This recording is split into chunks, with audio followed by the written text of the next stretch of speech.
What's up, your boy Vaughn? Another reaction. Today's video, we have the anime that teaches you martial arts by VMAT. Mr. Concentration, let's get into November 12, it. Yeah, Mitchell, I ain't 1993, react eight to of the this world's already. I don't elite think. fighters joined in a no-holds-barred fighting tournament to see which martial arts style is superior. No weight classes, no rules, just pure fights in a cage. Now isn't that such a great idea? We call this event UFC 1. And who do you think won? The 6'6" karate master Zane Frazier? Or was it the 410-pound sumo wrestler Tila Tuli? Damn, got some heavyweights in here. Or were you betting on the 6'4" kickboxer Kevin Rosier? Well, spoiler alert, it was actually none of them. It was actually the smallest competitor out of all of them.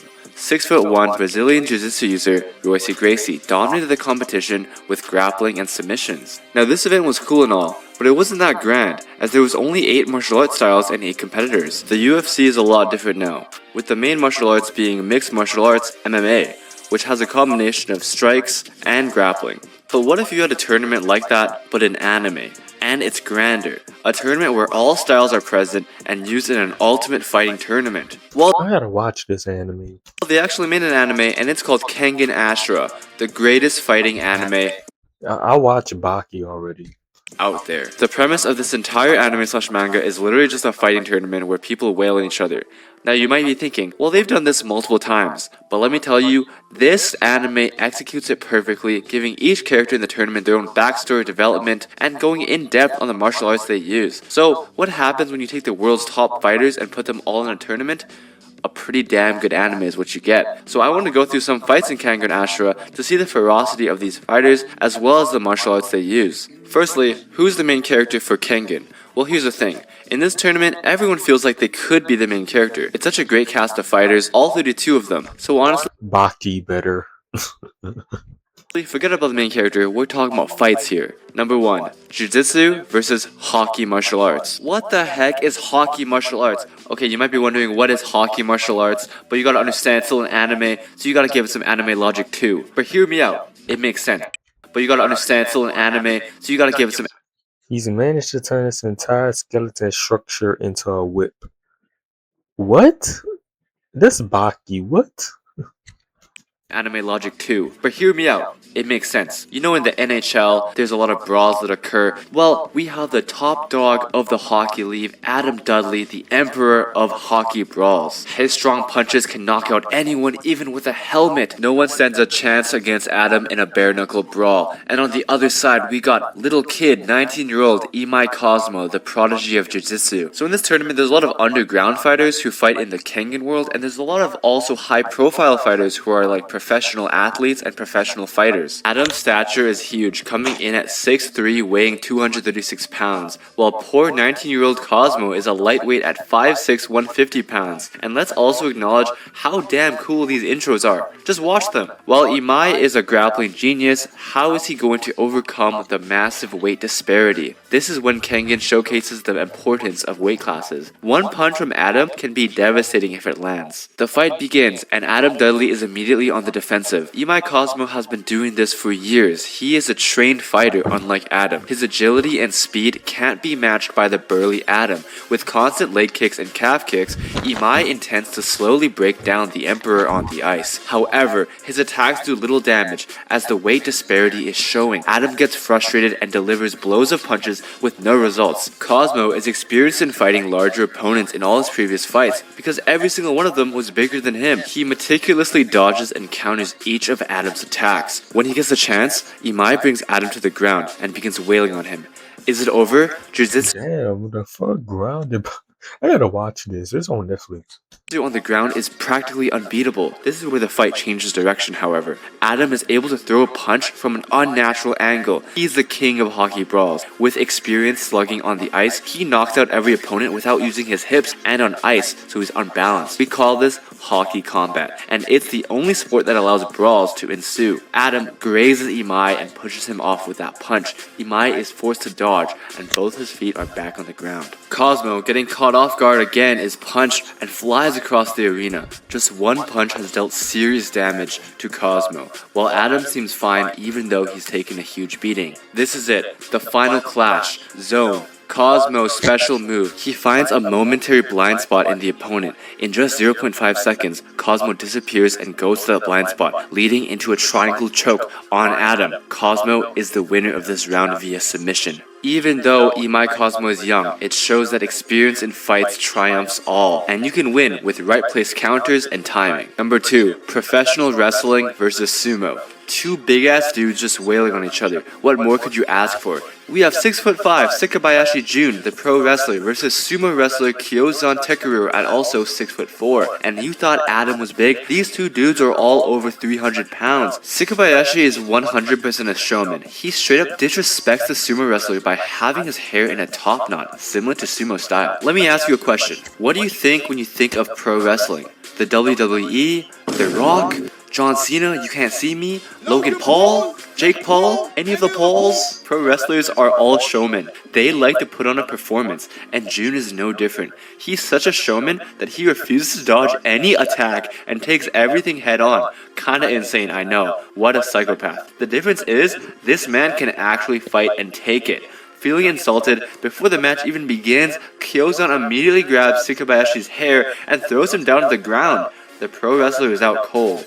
Or is he? Of course not! Our boy Sakabayashi gets up and delivers a suplex straight to Kyozan, making him cough up blood. It's a slugfest. This fight was basically just Kyozan continually doing palm strikes into Sakabayashi, the pro wrestler refusing to dodge. And he receives each strike with pride. Kyozan eventually gets tired, and that's when Sakabayashi brings.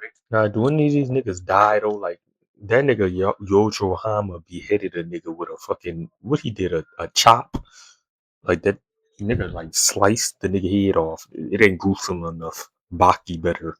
Of the heat and starts suplexing him all over the place, throwing him around like a rag doll. And you can guess who wins. Number 3, MMA versus MMA. Remember how I said this tournament was filled with top fighters? It's because the purpose of this tournament is actually just billionaires having a fighter represent them for the grand prize of a lot of power. The representative company who wins gets to control the Kengan world basically.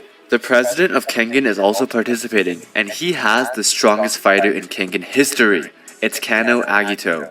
Agito is a favorite to win this tournament, but don't sleep on his opponent. It's Okubo Naoya.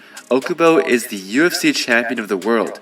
Well, at least this universe's UFC. He's extremely high profile and is a mega celebrity. It's underground versus mainstream.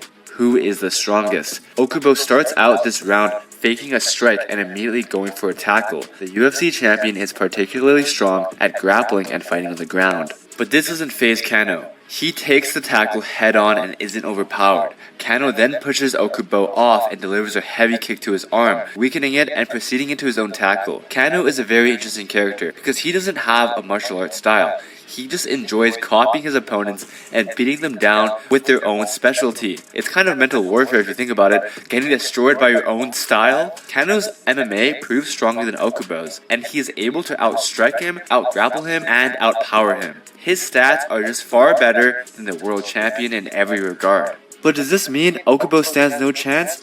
No, it doesn't. By using a combination of your arsenal and being unpredictable, Okubo can counter Kano at whatever MMA attack he's using. If Kano goes for a strike, Okubo will counter with grappling. If Kano wants to go to the ground, Okubo needs to stay standing and create distance. Okubo plans to throw off Kano Agito's pace by never matching his intent. Okubo looks like he has it in the bag, but this is Kano Agito we're talking about. He was simply using MMA to match the MMA champion.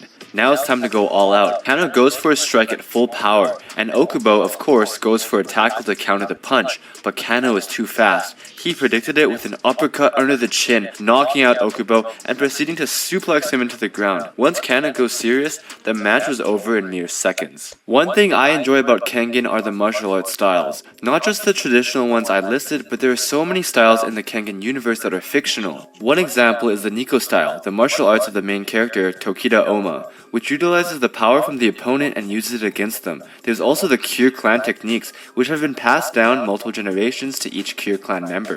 And one of the coolest fictional martial arts is Formless style, which is Kano Agito style. Number 4. Formless versus boxing. So we know the big shot UFC champion of the world was just defeated by Kano Agito, but in the second round of the tournament, Kano faces his toughest challenge yet, heavyweight boxer of the world, Gao Long wants a lot. Gao Long is also a mega celebrity, effortlessly reaching champion of the world in boxing, even though that's not his main Muhammad Ali Jr. form of martial arts. Gao Long originates from Thailand and is proficient in Muay Thai Now y'all copying Baki. as his original martial arts style. But ever since training boxing, he's become deadly in both. In the first round, he effortlessly took down his opponent without taking a single hit. And now, Kano is aiming to take down another world champion. Kano is cocky and plans to use boxing to take down Gao Lang, similar to what he did with Okubo, match their own martial arts style. The boxing champion Gao Lang is known for his incredible flicker jab, which he can dish out 13 of them in one single breath. A flicker jab comes out faster as the elbow is thrown out first, followed by the fist. His stance is also the defensive Philly shell stance, which is a difficult boxing stance to fight in because you have your shoulder on guard for any attack that comes. And any strikes that do come your way, you can easily shoulder roll off to dodge them. Combine that with a crazy jab and practically no one can touch you. The undefeated Floyd Mayweather fights this way, super defensive with a strong jab to thwart opponents away. Kano is crazy and assumes the exact same stance as Gao Lang. They trade jabs, with no one being able to hit the other because of the shoulder roll technique and defensive stance they're both in. This is one of my favorite fights in the entire manga. Kano sees an opportunity when he blocks one of Gao Lang's jabs and goes for a straight right, but Gao Lang shoulder rolls off the straight and delivers his own straight, knocking back Kano. Gao Lang is overpowering Kano in boxing. The skill level is too different. Like bro, just look at this guy continually jabbing and punishing Kano. It's too funny. You don't see this very But that animation look weird. Like, often. Kano Agito realizes he's outmatched in boxing and goes into a wrestling stance. But even his new strategy of MMA isn't able to reach Gao Lang, and Kano gets knocked back. Finally, his trump card. This is when Kano uses his formless style, a no-guard martial art that makes your body limp and agile. With this, Kano is able to dodge Gao Lang's jabs and get in with grappling to take the boxer down. But don't think Gao Lang is doomed because of this. He still has his Muay Thai that will shock the entire world. And that's all I'm going to talk about this fight, because I do believe it's one of the best fights in the tournament, and you should watch/read it for yourself. This anime is just peak fighting, and honestly, I could rewatch these fights anytime. And so should you. Whether you read it or watch it, one thing to take away is that there's so many different styles. As we saw, there was hockey, WWE style, and formless style. Everything has its own counter. So whatever character you're rooting for, know that everyone in this tournament has a chance to win the entire thing. Even the main character, Oma, which I haven't talked about once, but that's because everything else is just so good. Now that we finished this video, what are you waiting for? Go read this peak fiction right now and let me know in the comments below what you think of Kengan Ashura. Make sure to like and subscribe. make sure to comment, subscribe, and reduce this Baki better. Gangsta.